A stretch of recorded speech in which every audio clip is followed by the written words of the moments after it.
So yes, I am with Blackhawk Bank. No, I am not a banker. I am not even in any stretch of the imagination a banker. I spend most of my time on the other side of my brain and have been for a long time, for 25 years. It's hard to believe. I'm married. We'll be celebrating our 25th anniversary in May. Great guy, super awesome. I have a lot of respect for him. And he's going to heaven like straight shot. He puts up with me. We have 2 daughters. We have 2 juniors. I've got one at Loras College in Dubuque, Iowa, and she's studying to be a chiropractor, and the other is a junior in high school. And I live in Illinois, you know, on the dark side, crossed over the border. Yeah. But my parents are both from Wisconsin, so I get a pass. So this morning, I want to talk with you about your website, talk about your online presence as a whole. Before we do that, though, I gotta grab my clicker. We're gonna do a little hand-raising exercise. I just want to ask you guys a few questions so we can tailor the conversation this morning to those of you that are in the room and make it a little more applicable for you. So first question is, are you indirectly or directly responsible for your website? Raise of hands. Okay, so when we say responsible, so are you going into your website on, let's say, minimum monthly basis and updating the content, updating the copy or the text as they call it? Yes, for the most part? Okay, super. Do any of you work with an outside group who does your search engine optimization? Yes, we got 1, 2, maybe? Okay. Are you familiar with the term search engine optimization? It's okay if you don't. Okay, no, it's okay. That's why we're here, right? We're learning. Do you know if your Google My Business page is claimed and verified? Yep, okay, good job. And do you know the difference between a mobile responsive website and a mobile website? No? Yes? No? Okay. Search engine marketing, search engine optimization, sounds like you guys are kind of familiar with the term, maybe don't necessarily know all the ins and outs of it. Is that fair? Okay, cool. And Google Analytics, do any of you use Google Analytics to kind of monitor your website? No? Yeah, you do? Okay, super. All right. Are you familiar with social marketing? So we're not just talking about like social media, but also marketing that you can do or advertising you can do through social media? Anybody? Not really? Okay, cool. All right, well that's what we're gonna talk about today. All right, good job, you passed. Okay, so the first thing is what I like to call hanging out the open sign or hanging out the shingle and then locking the front door.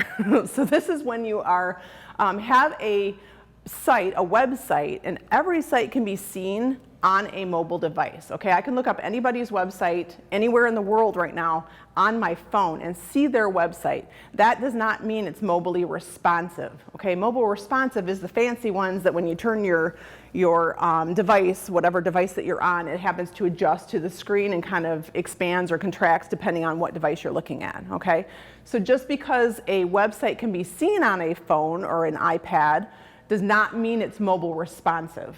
Okay. Mobile responsive do adapt to those different devices like we just talked about, okay? Then there's also called a mobile website, okay? Most of you have a desktop site, and that's what we only used to have way back in the day, right? That was it, where you were on your desk, literally sitting at your desk on your desktop computer. And now there are mobile sites. Usually if someone is building a site for you, they will automatically go ahead and build one of each. Okay, they are technically 2 different sites. They just look very similar, but one is intended strictly for the mobile experience. And I know you've been on those sites before, you've seen how they look. They're designed or they're laid out a little different than other sites are. Those are mobile sites, okay? So that's what those are for. All right, so on the left-hand side here, these are what we're gonna call mobile responsive sites. So you can see the design of that thing. It kind of moves and shakes depending on the direction of the device and the device that you're using, right? The mobile website on the right-hand side looks a little more like a menu. They've still got some images on there for you, but basically anything that you are gonna need to touch or click on, it used to be what we call above the fold in the newspaper industry, right? Anything on the front side of the paper before or after you fold it, that's the good stuff. That's what you want to read as your headlines. That's kind of the intention of the design with these mobile websites, is to get everything up front. The other reason we do this is because search engines, when they crawl your site, they tend to hit these things. If you think of a top down, think of a spider coming down and crawling your site, they're hitting those high points first. So all of your important stuff you want to have up at the top of your site. Reservations, your site map, all that kind of stuff needs to be up at the top. So if you've got links to social media, they should also be up at the top. Places where people can find them pretty easily. Any call to action. By call to action, we're talking about a contact me form, or a click here to make a reservation form. Or if you've got a chat feature that pops up when people visit your site, that should also pop up at the top, okay? So there's kind of the difference between the responsive site on the left and then the mobile website on the right. And if you're paying, you know, $10,000, $15,000, $20,000 for a website, you want to make sure you're getting what you're getting, right? Get the stuff on the right. So just because a site can be seen on a mobile device does not mean it's being seen by your target audience. So again, if your visitors are using mobile devices and your site's not a mobile site, yes, they can interact, but they're probably not having the best experience either, right? If they have to go, I think I read the other day, if we have to go 3 clicks deep, we get frustrated. How pathetic is that?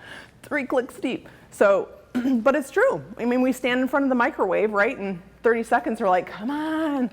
So we're pretty impatient. So if we have to go digging too deep to find stuff, we're going to jump off the site and go somewhere else. So we want to make sure they're having an ideal experience. So how important is it? It's not just Stephanie telling you this. This is recent algorithm changes in Google particular, because let's be honest, Google is the big monster in the room, right? We all got to kind of live by Google's rules and play by Google's rules. Okay, we'll talk about that in just a minute. But Google's algorithms show a clear preference for mobile sites. So they will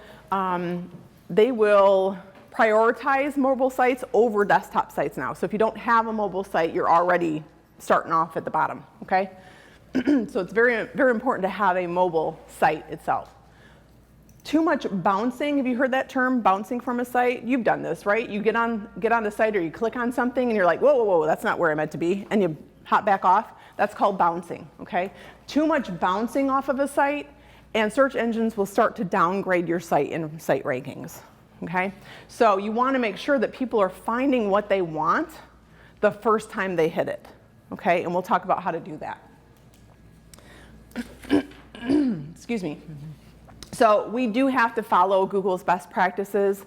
Like I said, I've been in this industry, been in marketing and advertising and communications field for 25 years. And these last 5 years, oh my God, you guys, I'm having a hard time keeping up. So I can't even imagine how those who are not in marketing, I mean, how could you possibly know this stuff, right? How could you possibly know this stuff? So a lot of what I do for my job, yes, I'm not a banker, but a good portion, about 25% of my job, is actually working with our commercial clients on their online presence. And it is my favorite part of my job. I love it. So I get to talk to our manufacturing clients, our dental clients, our healthcare clients, and hopefully some of our campground clients soon, which is why we're here at Waco. We're really looking at, Bob kind of touched base with us a couple months back, and it became very apparent that our values and your values kind of aligned up very nicely. So one of the ways that Black Hawk likes to kind of jump in with both feet is by sponsoring an event like this, putting on a presentation, kind of getting to know all of you. So this is one of the reasons that I'm here today. So anyway, we need to follow Google best practices. And again, how could you possibly know this stuff, right? Because I'm still learning it. I do a lot of reading. I have a network of contacts that I trust that are search engine optimization experts. You can get a Google certification. There's about 15 different kinds of certification you can get from Google. Some people say, oh, that's awesome, you've got a Google certification. Some people say that's great, you could read it in an article and kind of get the same information. So just open your mind and start researching a little bit about algorithm changes, and usually the top articles will kind of give you an idea of what's going on and what to look for, okay? So 90% of online searches are performed by Google, and that other 10%, so that's going to be your Bing and your Yahoo and your DuckDuckGo and stuff like that. So we do have to kind of pay homage to the 800-pound elephant in the room, which is Google. They pretty much dictate what's going on out there online. Google changes their algorithms, no kidding, 500 to 600 times a year. Every little tweak that they do, that's about how often they're keeping up.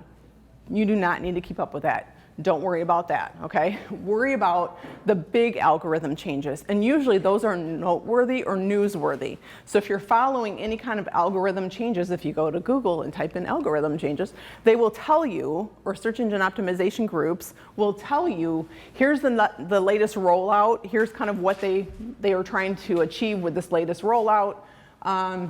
Some of the more recent ones in the last couple of years, the first one was on mobile responsive sites, which we've already talked about, and that's why that's important, because that was one of their major changes as they were showing preference for mobile sites and mobile responsive sites over desktop sites. And the second reason is local. So when you've got an Ace hardware store that's owned by mom and pop in a small area that's like where I'm from, and then you've got your Home Depots and your Lowe's and your Menards competing for the same online space. Google recognized, okay, this is probably not real fair. We want to make sure that we're kind of balancing the scales a little bit for those local mom and pop businesses, okay? So Google has placed more priority over local websites as opposed to box chain stores. Box chain, I want to say they defined it as like more than 4 locations in different states. But local is now getting more prioritization. So, awesome news, right?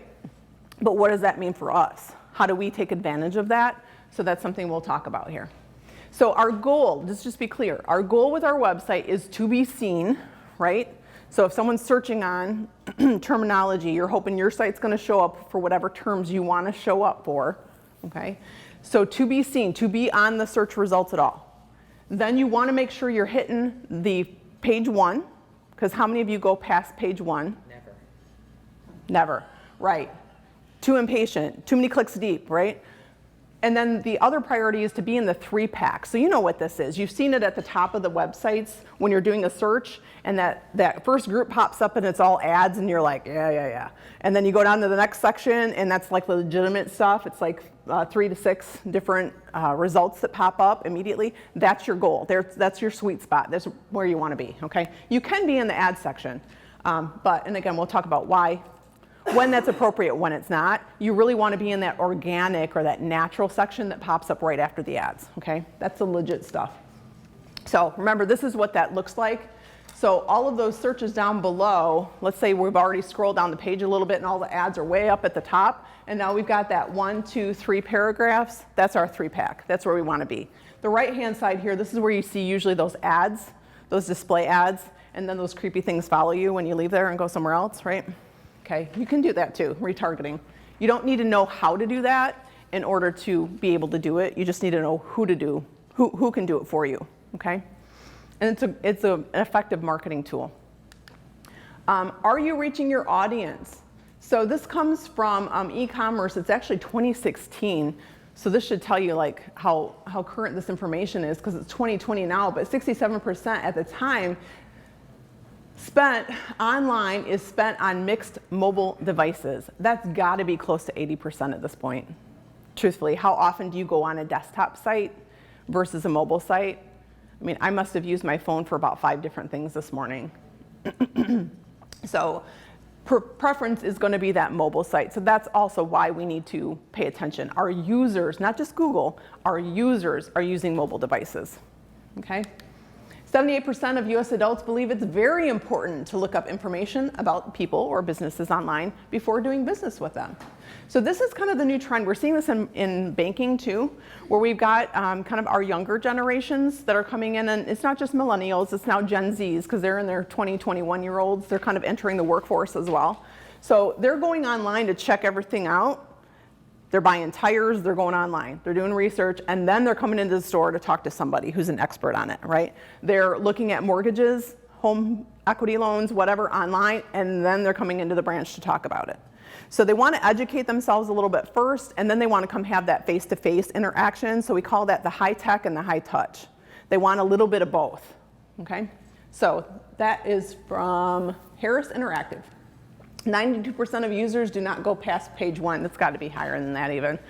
So again, none of us in this room say that we go past page 1 when we look at the search results, whatever we're looking for. And then we get mad at ourselves, right? Because we're typing something in and we're like, well, that's not what I wanted. That's not, why don't you understand what I'm saying? So be aware of that too. When you're setting up your website and your keywords, be aware of what terminology would your end user be using, not what lingo do you use in your own industry, because banks are famous for this. We have a lot of terminology and lingo, and we kind of need a magic decoder ring to decipher all of that terminology and those acronyms. But we have to remember, what is the end user talking about? Are they looking for a home loan, or are they looking for a USDA mortgage? No, they're probably looking for a home loan. So those are the types of terms I want to use on my website, okay? 75% of the US workforce will be millennials. That's from the founder of the 1-800-Dentist movement. 75% of the workforce. So that's why we're hearing so much about millennials. And Gen Z's right behind them. I was really proud of Larry. Were any of you here yesterday for Larry's presentation, the KOA guy? I was so proud of him. He mentioned Gen X. I was like, oh, I love you. Thank you for mentioning us. We hardly get mentioned anymore. So it's important, yes, it's important that millennials are coming, but also we need to look even further than that, because now we're seeing those 20, 21-year-olds that are starting to do camping on their own as well with their friends, right? 40% of millennials cite a website is very important, which doesn't sound really high, but compare that to 14% of boomers who say a website's important. So again, we're spending our lives online. What's the first thing we do when we don't know the answer to something? Hop on Google, right? Yeah, we're sitting around at a backyard barbecue. Somebody can't remember the name of the song from the Beatles, and they jump online and look it up, right? So it is important. Millennials say they will, or 97%, excuse me, of millennials say they will look online and compare competition before making a decision. So if 75% of them are in the workforce and 97% of those are going to be looking online, we got to make sure our websites are up to snuff, right? So I sat with a couple, and I won't tell you who they are, but I sat with a couple days ago, and we were talking about kind of their campground. It's a little sleepy, to be honest, and they recognize that. They're like, we don't do that Facebook thing, and no, we're not really into our website, and we don't keep it up to date, and we have a guy that does that for us. Well, what they were saying is they tell him what kind of changes they want made to their site, and then he goes and does it for them, and they pay him like $100 a month to do it. That is not what we're talking about here, okay? We have got to be way more proactive than that. If you think about your facilities, it is important to maintain your facilities. Your website is your digital asset as well, okay? Think of this as the place where you have to be up to date, okay? So that is hanging open the open sign and then locking the front door. Don't lock yourself out of those things, okay? Don't lock yourself out of mobile websites. Make sure that you're paying attention to the Google algorithm changes. Again, doing a search on what's new with Google, what's new with algorithm changes, anything like that. Just start to familiarize yourself with some resources. Maybe once a week, make that a goal, okay? Scheduled time to intentionally go do a little research on it. All right, any questions at that point? No? All right, now we're going to do what I call the Three Little Pigs website construction company. So when I refer to the front of your website, I want you to think of like your storefront in your camp store. Okay, this is where people walk in off the street. They see what you have for sale. They can interact with somebody if they want to. They can check out if they want to. This is going to be the same as your website, where you're on the home page of your site. They can come into your site, take a look around, see what you have to offer. They can chat with somebody if they want to, pick up the phone or send in the contact us form, right? They could possibly check out if you've got that feature on your site. So that's what I mean when I say the front of your site. That's what I'm referring to as that public area, okay? The back room, or the back side of your site, this is going to be where you kind of do your filing, where you keep your extra inventory, your t-shirts, your promotional items, stuff like that. This is where you do your billing, your insurance. It's kind of where you keep the hub of your business flowing, okay? The back side of your website is where you keep your keywords. It's where you keep your metadata, whatever that means, right? It's where you have header tags set up and where you have descriptions set up for each page. And again, we'll talk about this, so don't worry if it's not sounding familiar to you. But this is basically the workings of your storeroom. This is the back side of your storeroom on your website, okay? So the first of the Three Little Pigs website construction company is going to be the straw house. And you remember the straw house, right? It was really easy to throw up. The little pig that did it, he just kind of built the frame of his house, and then he hopped inside to get away from the big bad wolf, okay? So in this kind of a site, typically you work with a web developer of some kind, or you get a GoDaddy type of a website where you've got a template. Nothing wrong with that, absolutely fine. You've got a WordPress site maybe you throw up there. WordPress is really handy for, especially if you're going to be updating your stuff. It's very user-friendly. You enter the basic information or basic content on the front of the site. Here's our calendar, here's our list of activities, here's our phone number. That kind of stuff gets thrown on the front of the site, right? And then you don't optimize or touch the back of the site at all. And then you just got to get it live. We got to get it out there, right? We got to have a website, got to get it out there. So this is the straw version, okay? Nothing wrong with that, because if you didn't know the rest of the stuff that we're going to talk about today, this is probably what you've done, okay? I can't tell you how many dentists that I've worked with in the last 3 years. I want to say there's probably 40 of them. This is exactly what they've done. Because they went to dental school, right? They didn't go to marketing school. I can't fill a tooth, so how would they know? So this is what we're looking at, okay? So on the back side of your site, if you log into the back side of your site, you'll see on each page, there is a page that looks like this, okay? And this is where you want to go. On each page that you build on your site, you want to hit that title. That's your title tag. That's what appears in the URL bar, okay? So if you're typing in and you're looking up, I don't know, windows for your house, and Lowe's pops up and they've got a Windows sale, because you can tell from the top of the URL bar, that's where that came from. This is where it got typed in. What you want to do here is you want to have your name, your campground name in that, or a variation of it, a variation of your site. And then you want to say / what is this page about? It's not just about your site. It's not just about your name. You can't have every page that's about your campground, right? We all know it's about your campground. What about this page is unique? And that's what Google and search engines are looking for to quickly figure out which page to send people to, okay? So if you think of it like a book and a chapter and a title, your book is your website, your chapter is going to be these page descriptions, and then as you go a little bit further down in the titles, that's where you get your keywords in there and your descriptions, okay? The description is going to be, tell me a little bit more about what specifically is on that page. Is this the page where you talk about your swimming pond? Is this the page where you talk about how many sites you have? Is this the page where you talk about your ownership and how long it's been in your family? What is this page about, okay? And just give them a little description. They're looking for 150 characters or less, including spaces. If you go over that, Google's not going to penalize you. You're not going to get a ticket sent to you in the mail or anything, but they are going to downgrade your site if you don't play by their rules. So just pay attention. They tell you what you're supposed to do. So just play by the rules, okay? And then we recommend no more than 10 keywords per page. Again, what is on that page? If that particular page that you're working on happens to be about how your family has run this business for the last 30 years, then those are the keywords you want to focus on. Family, generations, family-oriented sites, your last name maybe, anything that someone might be searching on to find you.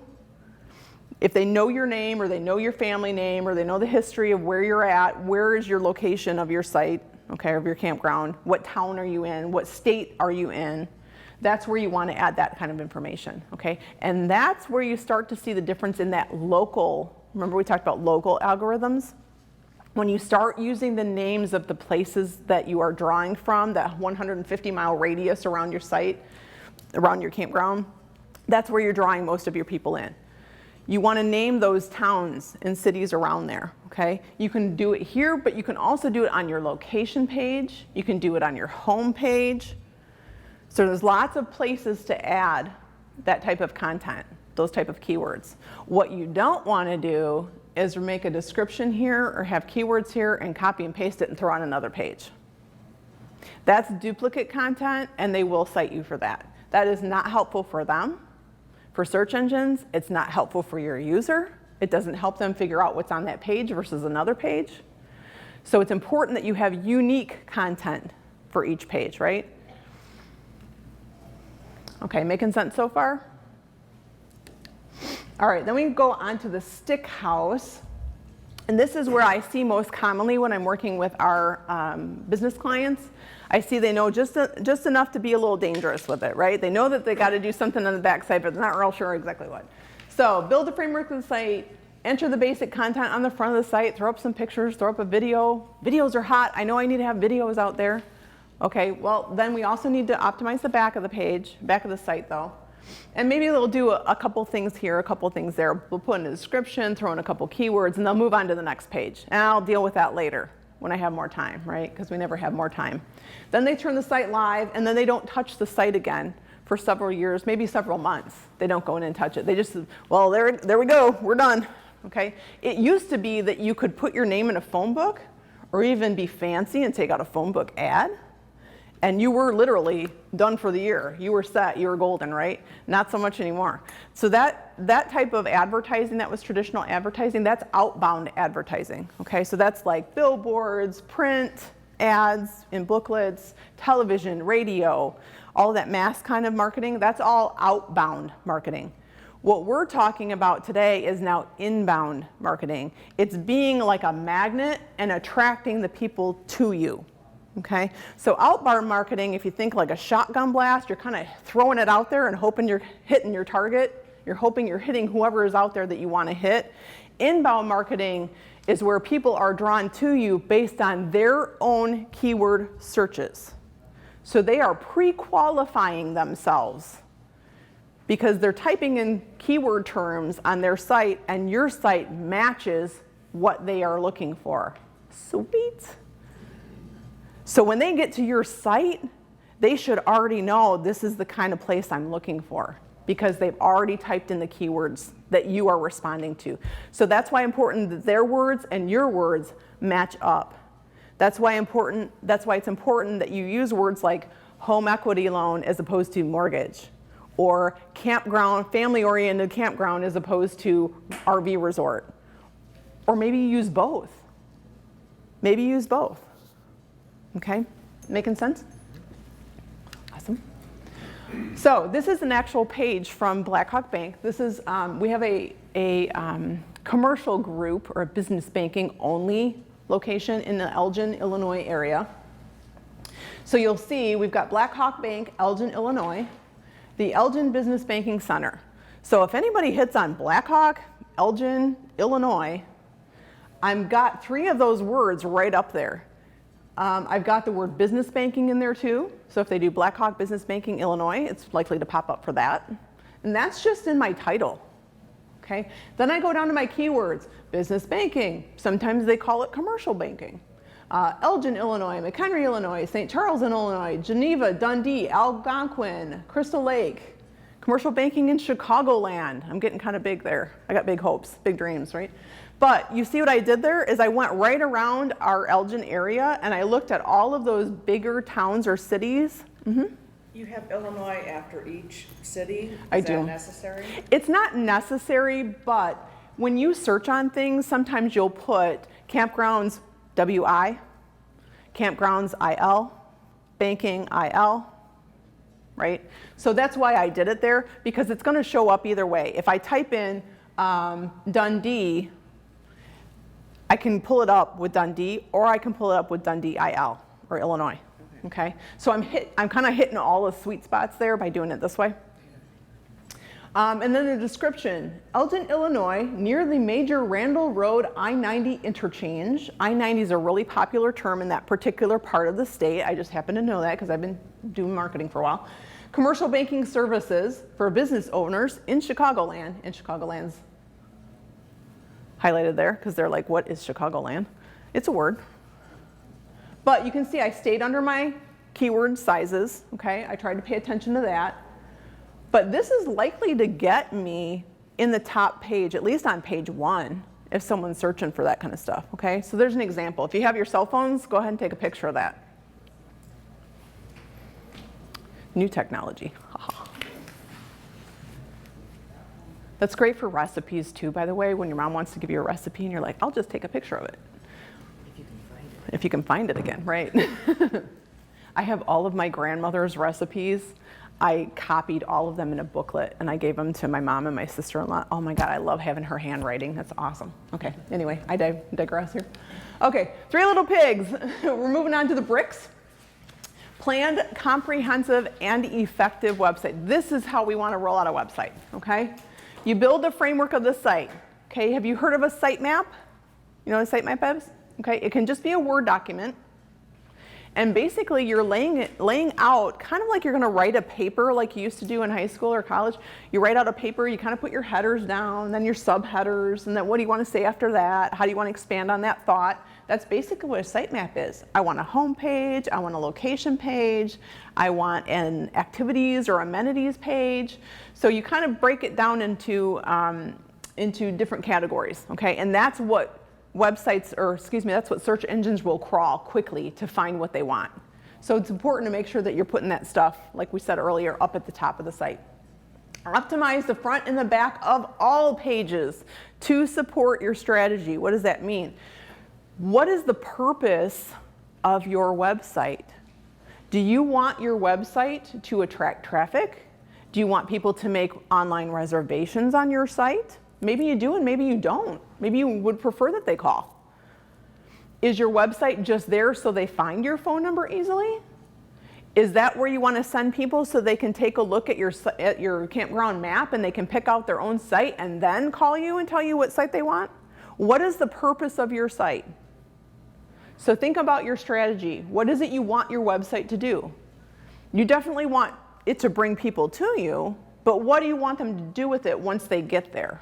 Okay, so you want to build all of your pages according to that strategy. Test all of your call to action points. This is anywhere that you're asking someone to take an action, to click on something, to call me, to contact me form, to make a reservation, to whatever it is. Test those.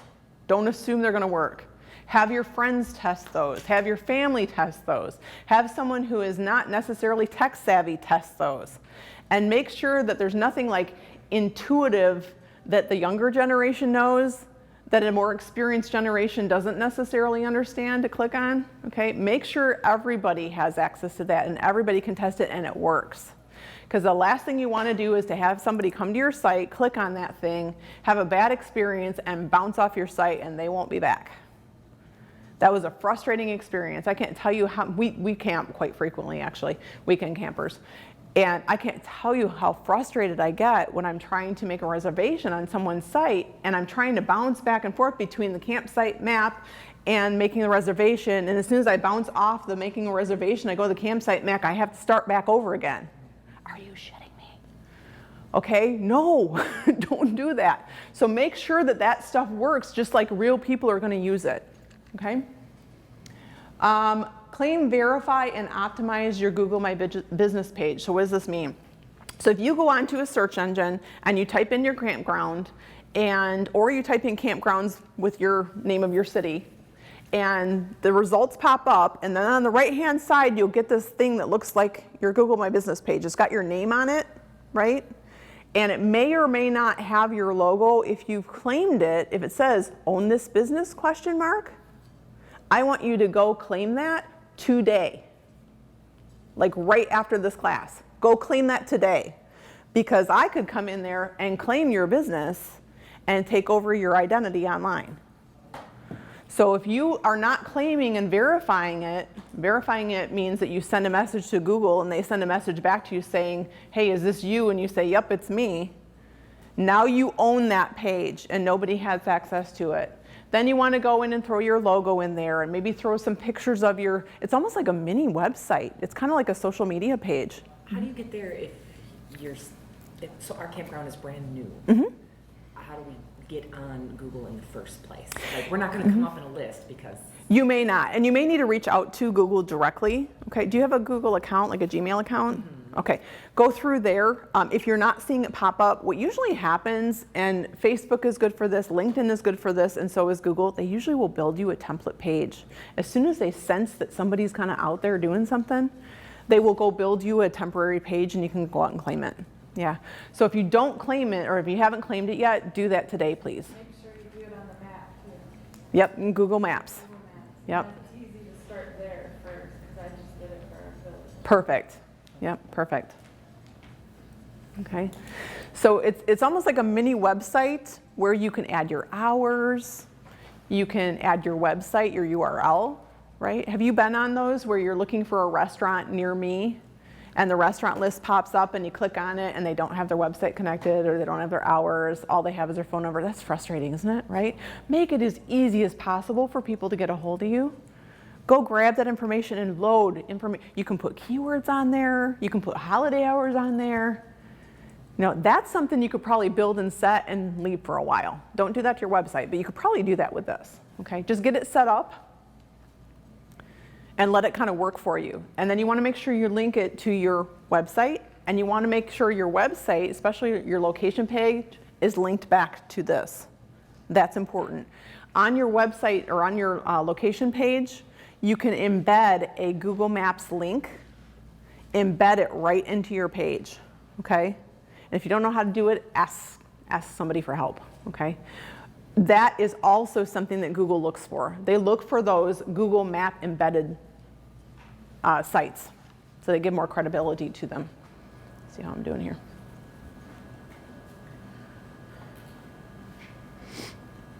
Okay. All right, you guys doing okay so far? All right, links to reputable sites. We just talked about this. Other reputable sites could be the Chamber of Commerce if you're a member in your area. Could be Waco. Any other maybe sister sites that you have. That might be an option, or sister campgrounds that you have. That might be an option. You want to direct people, traffic both ways. Maybe you've got a great relationship with the Gander Outdoor place that's right down the street from you. That's a legitimate site. That's going to give you credibility. So it's kind of like, remember when you were in grade school and you got trouble for hanging out with a kid that was being naughty? Okay, but this is the same kind of a concept, except for they're behaving themselves, and they're a good website, and they've got a great brand reputation online, and now you're affiliated with them. Okay, so ask permission, because they might put your campground or your URL on their website also. Then you can kind of pat each other's back. Okay. Go live and announce that you have a new website on other social mediums. Guys, we updated, you're on Facebook, right? We updated our website. Go take a look and let us know what you think. Draw attention to it, okay? Send people there. Have a scavenger hunt through social media and tell people, can you go find the page that contains this piece of information? And if you're the first one of the 5 to respond, you get a t-shirt or whatever. Get people going on it. See what else they can find out there for you. The first person to find an error gets $20 off their next camping visit. Then you know you got them, right? Experiential activity or event. That's just what we were talking about. Do a register to win drawing on your website. Register here to win X. Now you've got some information in Google Analytics you can go look at later and see, where are people coming from? What cities are they coming from? Because now you got their name and their mailing address typically, right?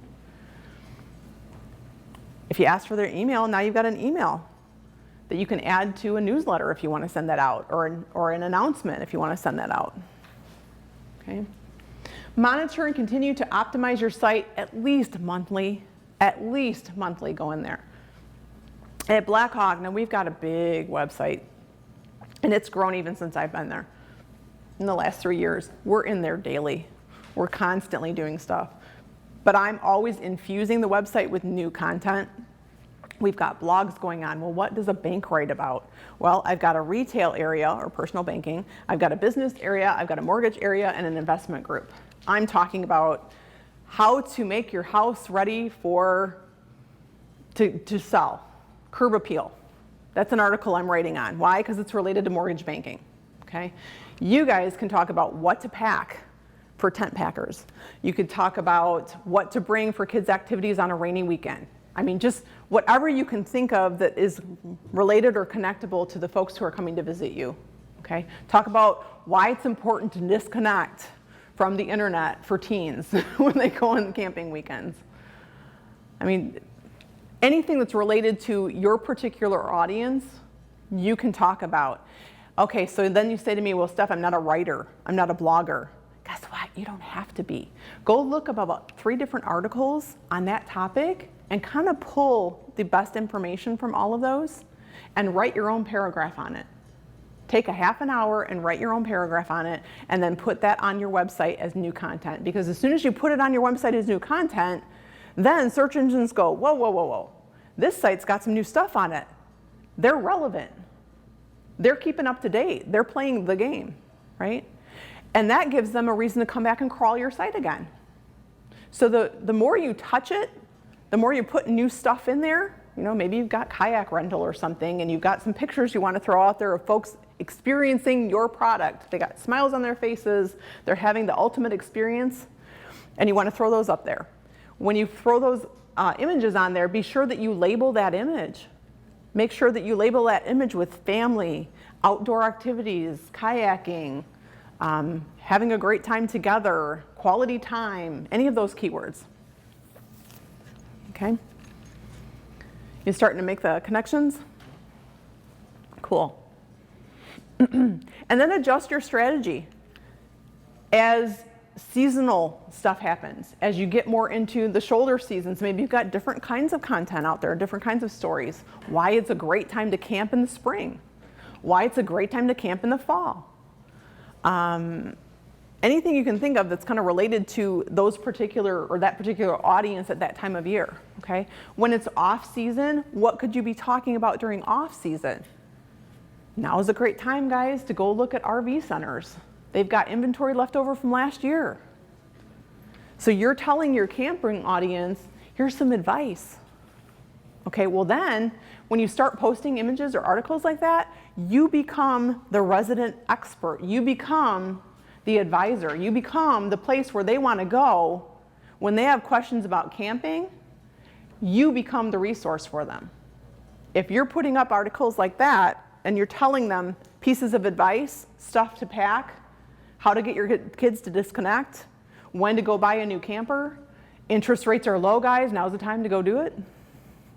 There's my piece of advice for you. If you're looking to refinance, now's the time to do it. Okay? So when you're doing that, you become the resident expert. You become their advisor. Then they trust you, right? Because this is about trust. It's about people helping other people. All right, so better rankings. All this exercise is better rankings, but it leads to more reservations. Cool. Here's the tricky part, though. We're being held to new standards. And you're not being held to the standards of other campgrounds, guys. You're being held to the standards of their last experience. Okay, I go pick up my groceries at Walmart. I have an Aldi near me, and I prefer Aldi, but they don't deliver and they don't have a pickup service. So when I'm in a hurry, guess where I go? I go to Walmart. I'm a busy mom. I got stuff to do. I don't have time to spend 2 hours in the grocery store anymore. 2 hours is what it took me the last time I went grocery shopping. That's ridiculous. Okay, so these kinds of locations, they're keeping money in their apps. So we as banks now, we have to pay attention to this because now that money's not in the bank. Now that money's in a Starbucks ad or an app. But this is what people are expecting, so the expectations are different now. So there's another reason why we do have to keep our websites up to date. All right, my technology officer would never forgive me unless I mentioned this also. What did that last little pig do? He built a fire, right, and set a kettle to boil for security. Make sure that you're paying attention to security features. So for example, go to your website, look it up today, and if you look up in the URL and it says not secure, you've got an issue with your security certificate. So whoever's hosting your site, you need to go back to them and say, guys, we need to update our security certificate, because I can guarantee you, if it says not secure up there, I am not putting my personal information into your site to make a reservation. Absolutely not. Okay? So make sure that you're up to date. The other thing is, if you use a site like a WordPress, kind of a site, usually you'll get a notification that you've got a certificate that you need to update, or you've got a patch, they call them, a new patch has come out. Well, you know this with your smartphones, right? You get updates all the time. You got to keep those, stay on top of them. It's also important that you stay on top of those patches. Make sure that you are downloading those patches as soon as you get them. And here's why. As soon as iPhone or, well, yeah, we can say Apple, as soon as they send out a new release, what do? They announce it publicly. Well, now all the good people and all the bad guys know where the holes are. And they know how to get into the sites that haven't updated or upgraded yet. Okay, they've literally given them a roadmap of how to attack sites that haven't updated their patches. So as soon as those things come out, update them. Same thing on your phones, okay? So I'll send notifications to my mom and dad and just remind them, hey, your phone needs to be updated. Go do that today, okay? All right, any questions about that section? Our 3 little pigs. That's a lot of information to absorb there. Good job. Okay, with no questions, we'll move on. So we can't hide from Google Analytics. So what does Google Analytics do for us? Well, it helps us measure our return on our investment. We were talking about what does a website cost? So it can cost anywhere from $5,000 to $40,000, depending on what kind of site you're looking at. But if you're spending $5,000, $10,000 for a website, you better be making sure it's working for you. That's some big money. Let's make sure that sucker's working, right? You wouldn't pay somebody to go collect garbage if they weren't doing their job. You're investing in your digital asset. Make sure it's working for you, okay? Know when something is wrong. So I noticed on our website, we had some traffic from some offshore countries. Well, that's unusual. We had some people that were testing $1 deposits. $1 deposit. That's unusual. No, they were checking us out to see what our security features were, okay? But I knew that because I was paying attention to my analytics. It was telling me, hey, you got some traffic from an unusual location here. Ah, okay. Good to know. Now I can go in and kind of beef up that particular area of security on my site. So you get to know what your norms are, just like your body. You kind of regulate your body. You know what's normal for you. You know what's not. When something's off, you know it. If you know your analytics, you know what's normal for you. And you can tell when something's kind of sticking out like a sore thumb. So Google Analytics can also help us to attract new customers and referrals. So when you are working on your keywords, if you're noticing that your keyword rankings, and there's a place in Google Analytics where you can look at your keywords and see how well they're performing. And if your keywords are not popping up on page 1 anymore, they're not even popping up on page 10, you know those keywords are not working for you anymore. It's time to go reevaluate them. That tells you, this isn't flying right now. I need to figure out what other terminology is hot out there right now, okay? Places that you can test keywords, by the way. Take your keyword and take it over to Wikipedia and see if there's any information on it about Wikipedia. If there's any articles on that topic, if there's any posts about it. If it's common in the dictionary.com, then it's probably a good keyword to use. You could test it on YouTube, see if there's any videos on that topic. If there are, then you know you got a pretty good keyword, okay? Grow your business in value. When it comes time, yeah? How do you get onto Google Analytics? How do you do that? So if you would need to open a Google account if you don't already have one, okay? So go to Google and actually look up how do I open a Google account. They'll ask you to create a Gmail or Google Mail, kind of like just any other email. You do have that, okay. So you should be able to get access to, or you should ask for within there should be an option for you to select a Google Analytics account. And if you don't know how to do that, or if you have questions, grab my business card and we can talk about it later. Super. Growing the business in value. When it comes time to prepare your campground, if the kids don't want to take it over and you know you're probably going to get ready to sell it, okay, you want to make sure that you've been doing this homework, because if you haven't been, then the next group that comes along knows that they're going to have to start from scratch, okay? And that can kind of devalue, even perceptually, can devalue your site, can devalue your campground. Because now they've got all this online work that they have to do to get caught up. Right? If you're not keeping up with social media, same thing. Okay? And then you can use it to educate and inform, just like we talked about with blogs or articles or whatever. This is what I typically see. It's not going to happen. So let's pull our head out of sand. And I say that with love, but it's time. So you want to, with your Google Analytics, you want to make sure that you're using the right keywords, that you're getting the right responses. People are visiting. What page are they coming in on your website? Google Analytics will tell you. Are they coming in on your site, on your, your campground map page? Are they coming in on your family page? Are they coming in on your amenities page because they were searching for a campground with amenities and they didn't know your name, but they found you because you have the same amenities listed on your page as what they were looking for? Where were they coming in? If you're seeing a lot of hits on your amenities page, that tells you that's kind of the new trend right now. People are looking for that experience. Bud talked about that yesterday, right? They're looking for the experience. Not necessarily, oh, I want a campground in Wisconsin. Well, hell, how many of them are there, right? They want something unique and different. Or maybe they want to unplug, and they're looking for an unplugged campground. This is where you can focus on that. Again, avoiding security risks, we talked about a little bit. Develop and build your brand trust. When you become their advisor, their expert, they come to trust you. Okay, so let's say you're going into McDonald's here in Wisconsin. You kind of know what that experience is, right? We've all been there. And then you go down to Florida and you go into another McDonald's and it looks completely different. They don't have the golden arches. They don't have that really brown, ugly tile. Maybe they've got, the location set up kind of different. It's a different experience. You think, where am I? Is this McDonald's? When you walk into a McDonald's, you know what you're gonna get, right? That brand is consistent.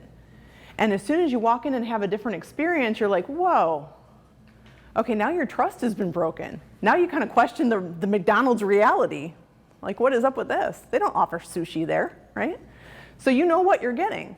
Keep your brand as consistent as possible. That's how you build trust. If you're gonna start putting messages out there or blog posts out there or articles out there, you need to keep that up. Okay, so be prepared, be ready to do it. Maybe come up with like 6 months worth of topics that you want to talk about, and you kind of plan your content calendar out a little bit. You don't need to have all the words, you don't need to have paragraphs pre-written. Just know kind of what you want to talk about in the fall. Okay, in June you want to be talking about July. In July you want to be talking about September, October, back to school time. Okay, plan ahead a little bit. Right now you should be talking about what's coming up in spring, April, May.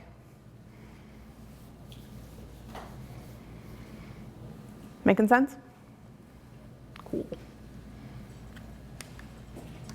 Okay, moving on.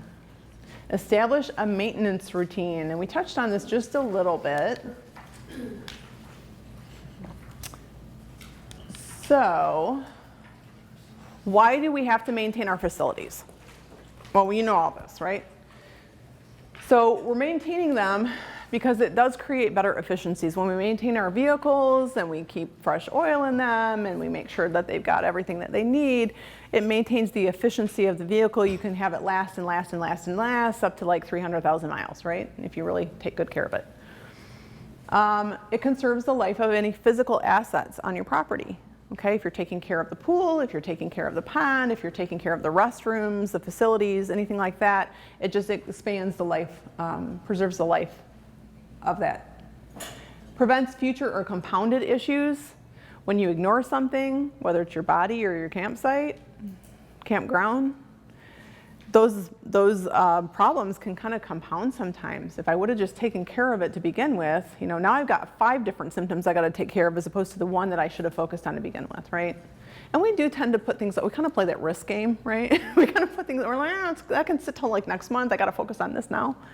And that's okay, but just be aware, it does compound things.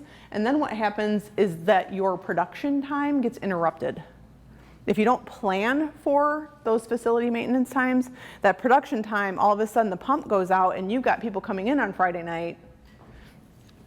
Crap, I should have paid attention to that, right? So planning ahead kind of prevents that that sales time, that uninterrupted sales time. And it also helps us maintain any warranties that we might have on our devices or equipment. Okay? Same thing goes for a website. You knew this was coming, right? Same thing goes for a website. Higher search rankings, more visibility, more business. The more you stay on top of those things that we talked about, the more your site is going to be ranked up higher than others. Okay? When you start to ignore it, it starts to deplete. Okay, so the more you stay on top of things, the more you're playing that game and you're in front of Google's nose and you're under your customer's nose.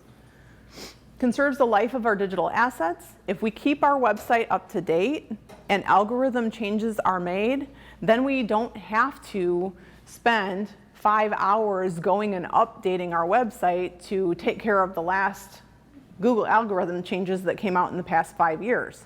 If we're staying on top of it, it only takes us a half an hour, maybe once or twice a month, that we go in and mess with it and make sure that we're paying attention, okay? As opposed to spending, crap, now I gotta go hire somebody to go do this, because this is way beyond what I have time for. Protects the perceived value. We talked about that a little bit. If you're staying on top of things, just like in your facility, just like your campground, if you're staying on top of things, your perceived value is gonna be greater when it comes time to sell or when it comes time for your customers to interact with it. Same thing for your website. If you're staying on top of it, you're going to be more relevant, okay? If they go to your website and you got information on there and the newest news is from 2014, they're going to wonder what else you're ignoring, right? You ever been on an airplane and you lower that tray table in front of you and it's like filthy and you go, whoa. That's that aha moment and you think, what else are they ignoring? And I hope it's not the brakes, right? Yeah. I don't know how many people in here, this really isn't a question. Yeah. I do my own website. I built my own website and I maintain it. I don't know how many people here have that website guy that does it, so that might be a question for the other people, unless you already did that. Sorry, I can't. Yeah. explain. No, How that's many great. people actually can update it themselves? Do it, right, And how right. many people have to contact their website guy and Right. constantly be telling them? And we did talk about, there's a difference between, no, it's okay, no, that was good. There is a difference between, hey, go add this page or go add this picture or go add this schedule for this weekend. There's a difference between, hey, guy, go do that for me, versus are they coming back to you with proactive ideas? That's going to cost you a little bit more, okay, unless you do the research yourself, okay? We did talk about this just a little bit. There's another guy who's doing a presentation actually right now, Brian Searles. I've looked at his stuff. I looked at his website and checked it out. He knows what he's doing. No idea what he charges. I've never worked with him. I met him briefly in the hallway. Okay, but he does specialize in campgrounds, so he kind of understands the industry. And you'll find there are web developers that specialize in certain industries. Are they better than those who just develop websites? I don't know. You know, I'm a marketing professional that's worked in 5 or 6 different industries. Marketing is marketing. You're still kind of touching pain points for people and you're still looking at human motivation. So it's just, am I selling a checking account or a pair of shoes? It depends. Yeah. Okay. Thank you for that. Maintain your credibility, preserves reputation and relevance to your audience. So we just kind of talked about these a little bit. Keep that certificate intact, making sure that you've got security covered, making sure you're staying up to date on your patches. Are you sending the impression that you're not on top of things? You know, when you got pictures out there from a couple years ago, you've got reviews from 2017 instead of 2019. You know, it doesn't matter if you've got 20 reviews out there, hey, great, you know, and you put 20 testimonials on your website, that's awesome. But if they're all from like more than 2 years ago, it's time to get rid of a few of those and kind of cull them and focus on the ones that are a little more recent, okay, more recent experiences. Because if the last review is from 2017, a lot can happen from 2017 to 2020. And the mom who's going to look at your site to check things out, the first thing she's going to do is go, "Ooh, these guys aren't really on top of it. I'm going to go ask my friends on Facebook. Has anybody ever camped here? What do you think? What do you know about it?" Okay, they're going to go look at the reviews on your Facebook page. So if you're providing that stuff up front for them, then they don't have to go read the bad reviews that got slipped in there too. Cool. All right, so what does website maintenance look like? This is what I want you to pay attention to. This is kind of that hierarchy of needs of websites. That bottom level there, that's going to be all your content. That's all your copy, they call it, or your text that you're putting on the front of your site and the back of your site, like we talked about. Make sure that you're maintaining that stuff. Okay, that you've got a user-friendly page design. If I have to go searching and hunting for something, I'm probably going to get frustrated and bounce off your site and go somewhere else, right? Update the quality content regularly, Google best practices, optimizing, keeping your patches up to date. We talked about that's all that healthy core stuff, right? So when I talk about the different types of advertising out there, different types of search engine optimization work, this is that healthy stuff. So if you think of a healthy balanced meal, like our bodies need healthy balanced meals to keep going, right? This is that healthy balanced stuff. This is that organic stuff. You hear that term sometimes, okay? When you do Google Ads or you do pay-per-click, that's kind of that sugar buzz stuff. It's good for a certain period of time. It's really intended to promote a special that you have going on. It's not intended to be out there promoting you 24/7, because what happens with that stuff is when you use it all the time, it erodes all this other stuff. Search engines look at that and go, oh my gosh, this is like a used car salesman out here. Okay, you save it for special occasions, and that will help elevate or boost your organic stuff, okay? Keyword research, so target the right phrases. We talked about this a little bit. There is a keyword planner, a Google planner that you can look at to see what's hot in terminology, like micro vacations or what did Larry call it yesterday? I wrote it down, now I forgot what it was. There's terminology that's kind of hot in the industry right now. Okay, glamping is one of them. If you're looking for generations that are skipping, so you got grandparents taking grandchildren out, those are terms that you want to have on your site too, if you're kind of seeing that trend happening. So on your family page, maybe you add generational, grandmother, grandfather, grandchildren. Add those keywords. Linkage, we talked about this just a little bit. This is going to be links to and from your site. If you've got social media pages, I want them to link to your website, and you want your websites on those social media profiles. Does that make sense? Because you want people to be able to interact and go back and forth just at the click of a button. Just checking my time. Okay, so if they go to if they're looking up a website, or excuse me, if they're looking up a campground in Wisconsin, in Stevens Point, and your site pops up, and they go to the Google My Business page and you don't have a website link there, or if they go on Facebook and they say, hey, other mom friends, because we know moms are our target audience, right? You guys know that? Yeah. Because moms plan all the activities for the families. Typically, and I mean, I'm speaking very generally here, but for the most part, it's the mom role in the family who does that. Okay, so you got your 25s to your 65s that are planning these family events. Moms spend their time on social media, especially Facebook. That is your sweet spot. If you're gonna not maybe maintain your website, shut your damn website down and go keep up with your Facebook page, if nothing else, okay? They spend their time there, but what they do is ask for recommendations, okay? They go out, who knows a chiropractor in the area that can help my family? Who knows a campground in the area that's a great place to go to unplug? So that's where they're gonna spend their time. So linking your website to your Facebook page and your Facebook page to your website. Make it really easy for them to find you, okay? We call those rub points or rub pain points. When someone is experiencing your brand, and if they get a speed bump, you know, if they have to go find your Facebook page on their own, or if they're on your Facebook page and then they have to go to Google and search on your website separately, instead of just clicking from your Facebook page and it takes them right to your website, that's one extra step that you have the possibility of losing their interest. Okay, because if they go from your Facebook and they go onto Google and they search, somebody else's website might come up before yours. They might steal your attention, okay? And then social signals. This is kind of the icing on the cake. It's not the sugar buzz. The sugar buzz is the ads, okay? But this is an important part about making sure that your website's working properly. Google in particular and other search engines do give more credit to sites that have social links. They are looking for that because that's how we behave when we're online.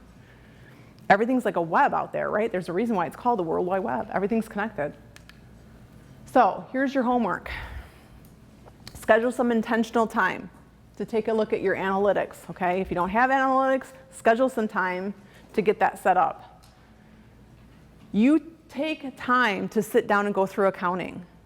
Take time to go through your digital assets, okay? You meet with your financer, you meet with your accountant, you meet with your tax expert. Spend time on your digital asset. That's where we're living, okay? Schedule website maintenance, just like facilities maintenance, okay? Schedule time once a month where you go in there and you update the stuff, okay? You make sure that everything's where it should be. You make sure you don't have any broken links out there. When I load new stuff to our website, I come in the next morning and I actually have a program that helps me do this, but you could look on the back side of your site. It should give you some errors and warnings. Have you seen those before? In the back side of your site, yeah, it'll tell you, hey, you've got a broken link here. It happens, okay? It's not an emergency, but something you need to pay attention to. Your website's trying to tell you, hey, you got something going screwy here. Take a look at it, okay? Don't ignore those. Schedule strategic planning time. Talk about what are the site analytics telling you. If you think your sweet spot's 150 miles, but you're getting a pocket over here that's 175 away, focus your energy on that pocket. Start using the terminology of that geographic area. Start looking at the schools that are in that area. Where are these families coming from? Where are the moms coming from? And then ask questions to yourself about your website performance. So what does that mean? Here's some questions. Where is the traffic coming from? Is it direct traffic? And your Google Analytics will tell you this. Are people actually typing in yourcampground.com and coming to you directly? Or are they coming organically, campgrounds near me? How did they find you? Do they know you already, or are they looking organically? You want more organic traffic than direct traffic. Your direct, they know you. They're gonna come back, okay? As long as you treat them well, they'll come back. You want more organic traffic, okay? Typically, you would like about 60% of your traffic to be organic. What usually I see is about 80% is direct, because folks aren't doing the search engine stuff, okay? How many overall visits per month? And are you getting new visitors? Or is it the same people that are coming back? Because they have to come to your site 3 different times because they can't get done the first time what they wanted to get done while they were there and they ran out of time. So how many visitors per month, and is that going up or down? Are you gaining traffic or are you losing traffic? How long are they staying when they're on your site? That's also something you can find in Google Analytics. Are they spending 1.71 minutes while they're there? Or are they spending 3 minutes while they're there? Are they having a quality experience? 3 minutes is a lot of time, guys, right? How many pages do they visit while they're there? Are they only going to one page? So if it's direct traffic and they're only going to your reservation page, those are the people who are going to come back. If they're going to amenities, if they're going to your family, if they're going to your campground map page, that's somebody who's probably new. They're visiting 3 different pages while they're on your site. How long are they staying there? Okay, take a look at that. Are there any new keywords you want to be known for? Throw those in there. Which pages are the most popular and why? That tells you kind of the behavior of your audience. Which keyword searches are leading traffic to the site? What sites are serving as traffic referral sources for you? If you're getting wisconsincampgrounds.com is one of your referral sources on your site, and again, this is all in Google Analytics, it'll tell you. Where are you getting keyword, or where are you getting traffic coming from? It'll tell you, all right, well maybe I want to take out an ad from that particular site. What are your goals and what needs to change for you to be there? Those are all questions you should be considering. Okay? And then social marketing. I actually had someone yesterday tell me No, not yesterday, whatever day it was. Well, we don't do that Facebook thing. Awesome. Do your customers? I get this a lot, especially with dentists in particular, and those machine shop owners. And well, that's like for 15-year-old girls, isn't it? That social media stuff. I don't Twitter. I don't get on Twitter. I don't tweet. Well, who does? Millennials do, right? I've got 2 daughters, one's 21 and one's 17, and their social behaviors are completely different. One uses Twitter, and the other uses Instagram and Snapchat to communicate with her friends. They don't text. They communicate through Snapchat. What? Okay. All right, sis. So yeah, it is important. What if I told you social marketing tools are part of the search engine rankings formula? Well, you know that now because you looked at that hierarchy of needs chart, right? So you know it is important. And Google tells you it's important. So camping industry is a personal business, and people are going to buy from you if they like you and they trust you. Is your campground clean? Are they finding what they need on your site the first time? They don't have to keep coming back. All your links are working.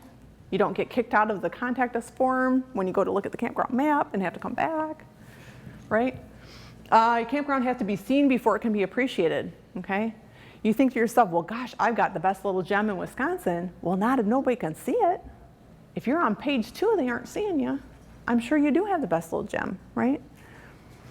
But we got to play the game. Go where your audience and your referral sources spend their time. Well, where are they? 79% of Americans use Facebook, and 32% say they use Instagram. 79%? What? The average person has 5 social media accounts and spends around an hour and 40 minutes browsing networks every day, and 53% of them use Facebook several times a day. So Facebook is it. If you're going to do no other social media, do Facebook. Average social media user is separated by 3.5 degrees of separation. So of those of us in this room, every third or third and a half person you probably know, which means that they can refer friends to you. So when you post something on your site and someone likes it, for example, you've got a kid eating ice cream and he's got it all over his face, and you post that with mom's permission on your Facebook page, mom's gonna like it, grandma's gonna like it, aunt's gonna like it, aunt's got kids, aunt's friends have kids. All of a sudden, oh my gosh, that's a family-friendly place. And my kid might be on social media. Here is our number of Facebook users. This was 2018. Check this out, 25 to 34-year-olds. We hear sometimes that Facebook is an older generation, right? But we do interact with family members on social media. Facebook is the one place that my 21 and my 17-year-old talk with Nana and Papa. That's where Nana and Papa keep up with what they're doing. Nana, bless her heart, is on Instagram, and when she posts the comment, she always writes, "Love Nana," on her posts. I love it. She does that in text messages too, by the way. She sent me one yesterday. "Be sure to wear a sweater, Mom." I know it's you. It's your text message. She's adorable. I love her. Okay, so social media can be a lead generator for your particular industry. It's not for all industries, but it can be for yours. It does support your brand perception. What do you want to be known as? Are you the fun place? Are you the family place? Are you the quiet place? What do you want your campground to be known for? Provides your human interest story. It tells the backstory of your organization. Social media is social in nature, okay? It is meant to be whatever you talk about at a backyard barbecue, that's what you talk about on social media.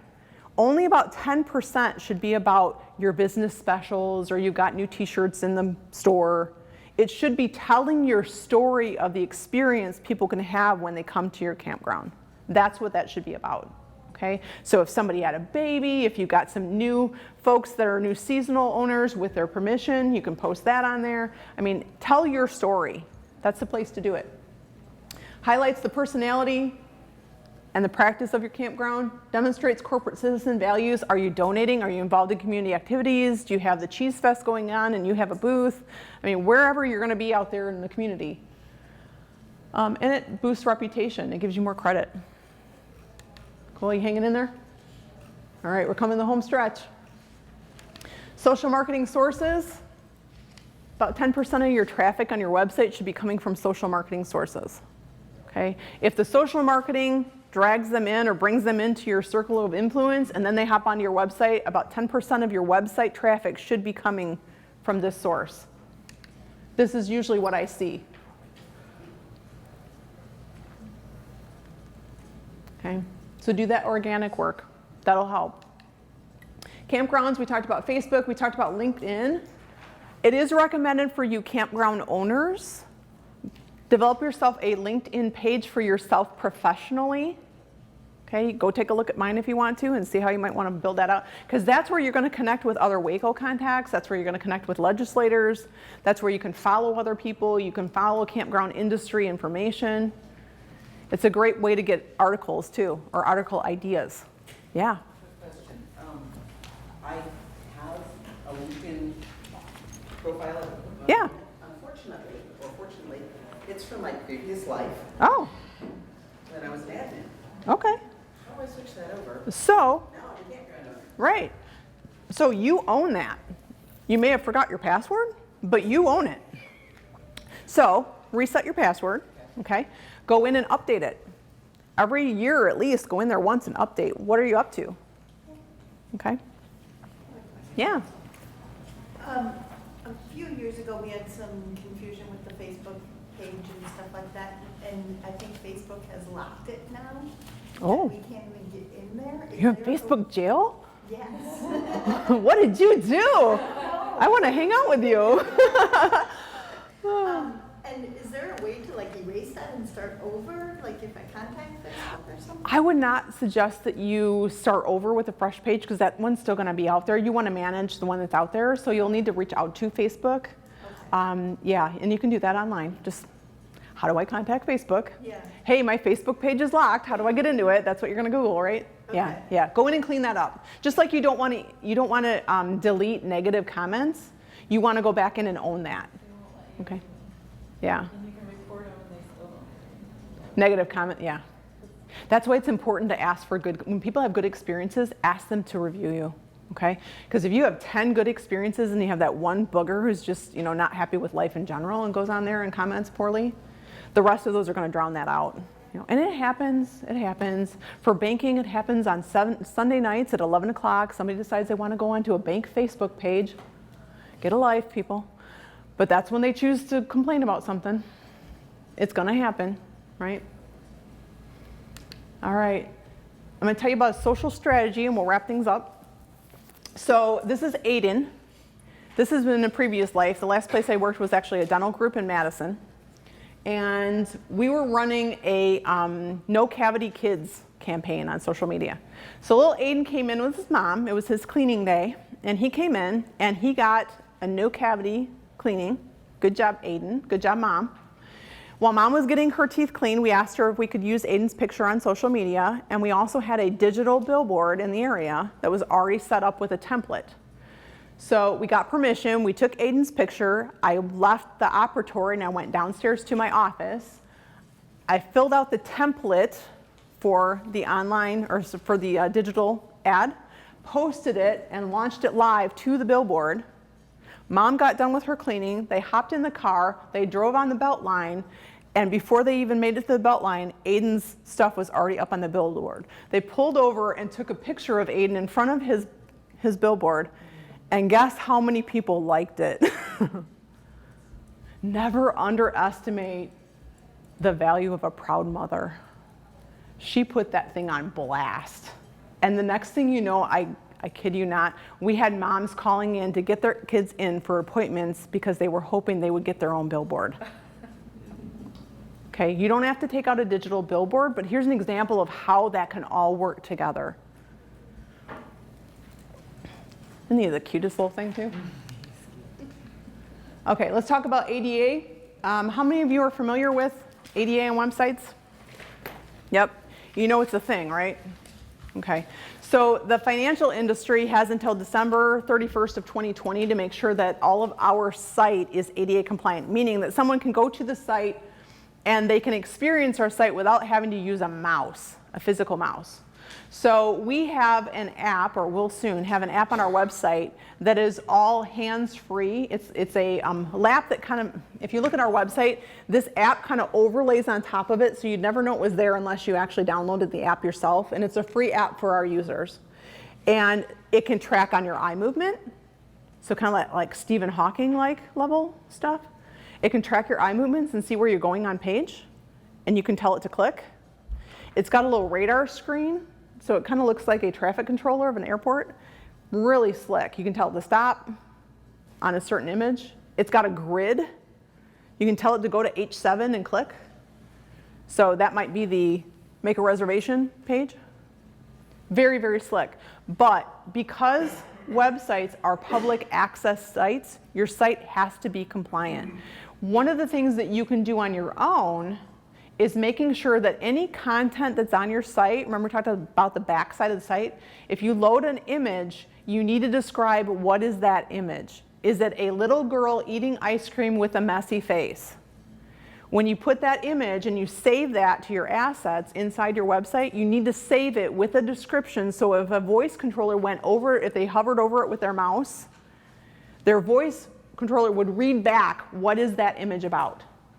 Okay, so make sure if you got any PDFs on your site, make sure that you're saving them with a file name that a voice command could read back the name of that file. This is a campsite map. This is a campground map. Okay, does that make sense? So it's financial industry, healthcare industry, and you are a campground, you are public access.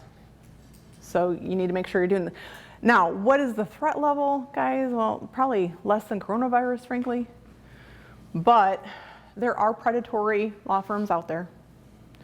And once they get a handle on that campgrounds are a fairly lucrative business, they might be targeting. What's your input on it? Because my parents own a resort in northern Minnesota, and they had one of their cabins had wheelchair accessible. Mm-hmm. And there's people out there in the country that are searching to see if you're ADA compliant, just so they, an average person, can sue you because it's not up to standard. So we felt to completely take off that it's wheelchair accessible. That way we don't have any ADA. No one's asking. That's what the lawyer suggested, is just take it off your website that you even offer a wheelchair accessible thing. If someone calls, they can ask, and we can say, yeah, we have a wheelchair accessible, right? So we found just to take it off everything completely, because tons of the camp or resorts in Minnesota were getting letters that says if you're not up to, and it was just an average dude somewhere in the country. Right. It's like, I'm going to scam these camper resorts. Right. And they're reaching out and they're saying, you know, this is how much money I'm going to sue you for. Right. So we just took it off our website altogether. That shows that we just didn't have anything that was wheelchair accessible. So I think we're talking about a couple different things. One, you're mentioning on your website that you have these facilities, okay? And your lawyer's saying, you may not want to draw attention to that. Yeah. The other aspect we're talking about is having an ADA accessible website. Yeah. Okay. Oh, yeah, no, I know. So making sure that it works with. I was just saying, what's your opinion on that was, since you're talking about website stuff and that was website? You know, if someone is searching for accessible campgrounds, you're not going to show up in the results now. So. And what's the, percentage-wise in the, of how many of people stay with us are wheelchair accessible? Last year we had one person in a wheelchair. Right. And they were in a Right. tent too, so Right. they were out doing They're doing their thing. Yeah, yeah. And it's a simple question that you ask at the time of booking in most cases. Yes, you might lose that little search availability, but I also don't want to be sued. I mean, he's your lawyer, and I'm not a lawyer, and I didn't go to law school, and there are several reasons for that. Put that in But a keyword though? you could. But not have it on the actual website. So that was their Accessible, property. friendly. This property specifically, we, Right. you know, we, for our campground, we don't really say anything of that line either, because I think it's going to have to be a personal call, you know, really. It's going to have to be a personal call. Kentucky to say, you know what, I just want some money, so I'm just going to. Heck yeah. Not even a handicap. They're out there. Just like hackers, right? They're not looking for your site. They're not going, ooh, I'm going to target this one. No, what they're going out there is throwing a wide net, doing some searches to see who can they find that doesn't have their patches up to date. Now I know who I can target. So when you say ADA compliant for your website, what's your top things?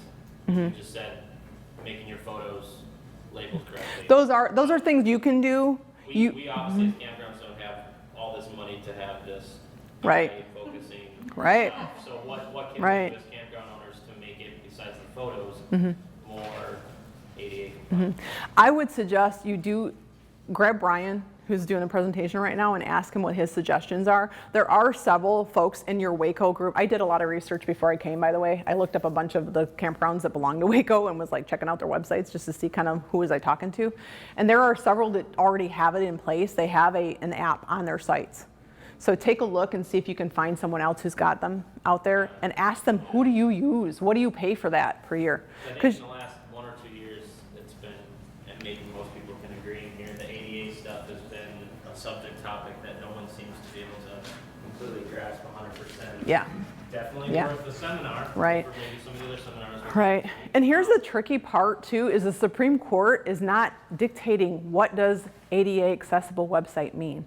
So Domino's was sued last year, and the case ended up going all the way to the Supreme Court. And Domino's argument was, well, tell us what we have to do. Give us some guidelines. And they said, no, we're not going to do that.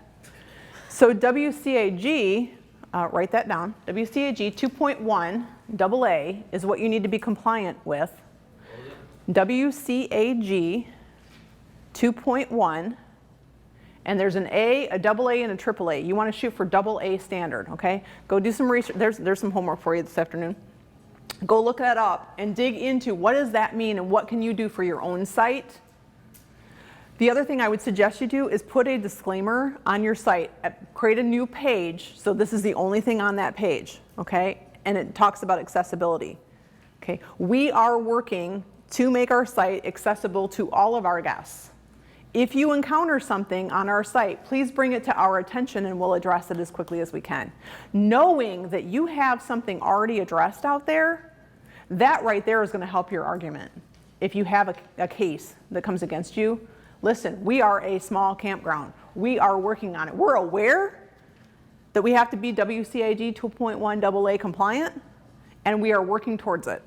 And it's like, who tells you? No one tells you. It's like, How would you know, right? That's why you're here. Yeah. That's why you're here. So, all right. This is that WCAG 2.1. So it's Web Accessibility Initiative by the W3C, Worldwide Web Consortium. They're the ones who are coming up with the guidelines. And this is who Blackhawk Bank is subscribing to. This is who we're following also. And all of our sister banks that we talk to.